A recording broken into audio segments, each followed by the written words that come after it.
Hi, I'm Angela Wen, and I'm here to discuss dynamic programming with you guys. Dynamic programming might seem a little bit scary at first if you've never been introduced to it before. But once you understand the basis of what it is and what it's currently used for, you will have a better appreciation for it. So today, I'll be going into three things. First, I'll be going into the man behind the creation of dynamic programming. Second, I'll be going into what exactly it is.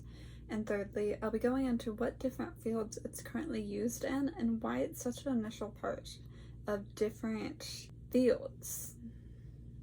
So let's just dive right in. So dynamic programming mathematics dates back to the 1950s when it was first created. We can look towards the man behind the creation of dynamic programming to better understand why exactly it was created in the first place. So, the person behind the creation of dynamic programming is Richard E. Bellman.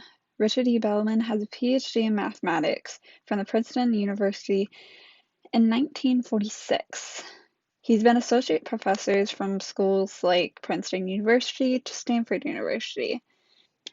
So first, let's look at throughout the years what he's done and what led up to the creation of dynamic programming. So first, we can look at the fact that he entered graduate school at Johns Hopkins University in Bolton, Maryland in September 1941, just as America became involved in the war. He then left there to become an instructor of military electronics at the University of Wisconsin later that academic year, teaching electronics while earning a master's degree in mathematics.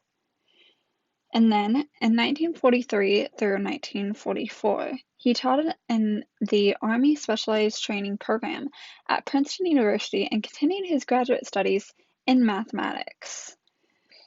We can then look at the fact that he was drafted in 1944 and sent to Los Alamos, where he worked in theoretical physics for the Manhattan A bomb project until 1946 when he was discharged. In that year, Bellman finally returned to Princeton and completed his doctorate work with a dissertation on the stability theory of differential equations. He remained at Princeton as associate professor until 1948, when he left to become a tenured associate professor at Stanford University at the age of 28, despite losing several years of formal education during World War II. He then started working for the Rand Corporation. Bellman spent the summer of 1948 at the Rand Corporation, where he became fascinated with the many practical uses of mathematical models to which he was exposed to.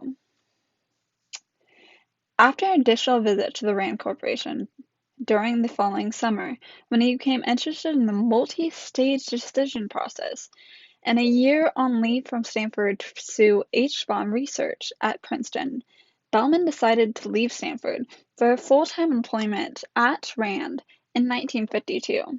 This was a huge step for him. The challenges of the real world won over the academic environment that he had been in. By now, he had published either individually or jointly over 50 papers on a large variety of mostly theoretical mathematical topics. So now we can look at the first publication of dynamic programming. His first dynamic programming publication on the theory of dynamic programming appeared in 1952 in the Proceedings of the National Academy of Science, USA, where he also published a joint author his first paper on variational problems in 1953. In 1954, he elaborated and extended a paper he had first published in 1949 on the existence and broadness of solutions of the nonlinear differential difference equations into a bulk-length RAND report on time lag problems. He's had such a huge impact on what dynamic programming is and laying the foundation for many more to go in and expand on it. The fact is that his life ended too soon, so he was never able to see what dynamic programming would become.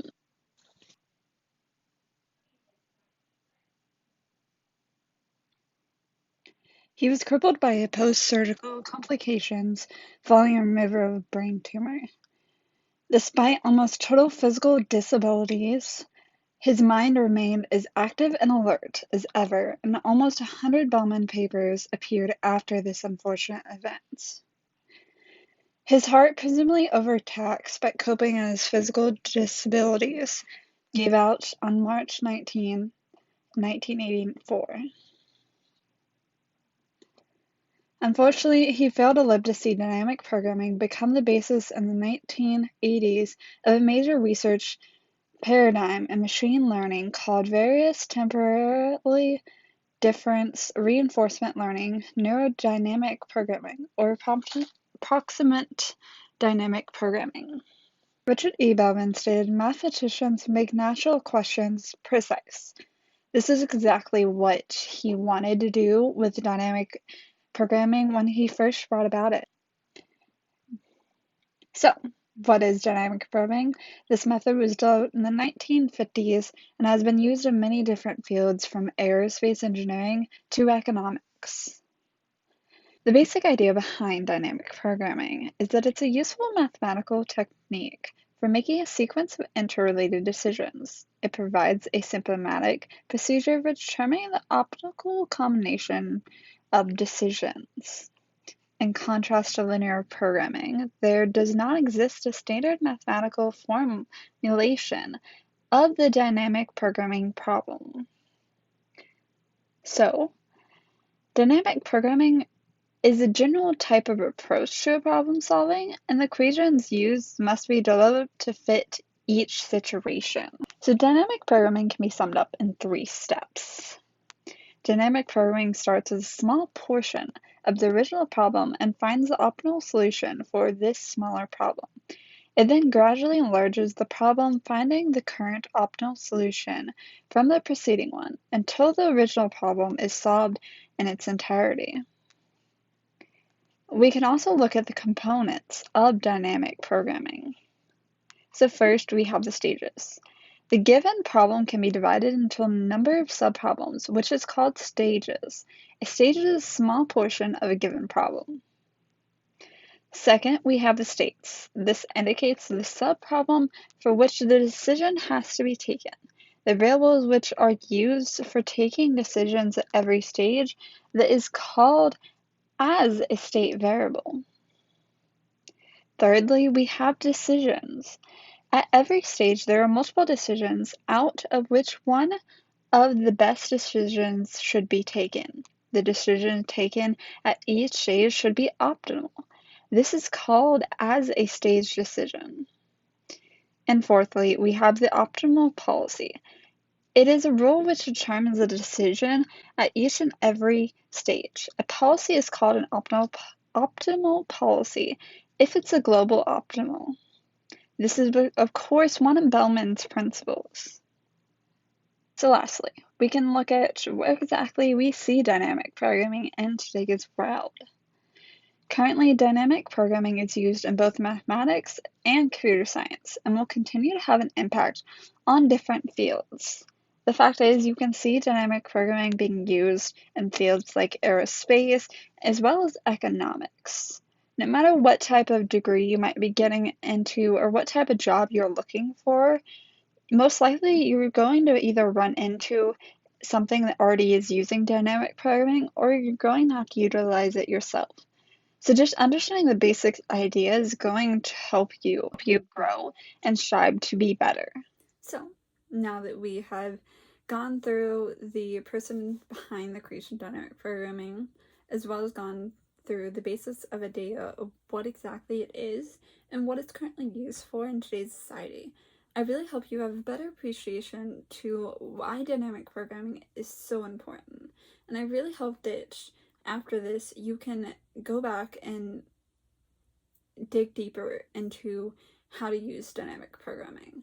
Because you don't necessarily need to do a bunch of problems to understand it. You just need to know the ideas behind it and why it's such an important aspect. Because no matter what field you're going into, you're probably going to run into some type of situation where dynamic programming is already being taken place or is going to be very useful for you to do. So I really hope that you got something out of this, and I am very grateful to have been able to introduce you guys to the world of dynamic programming.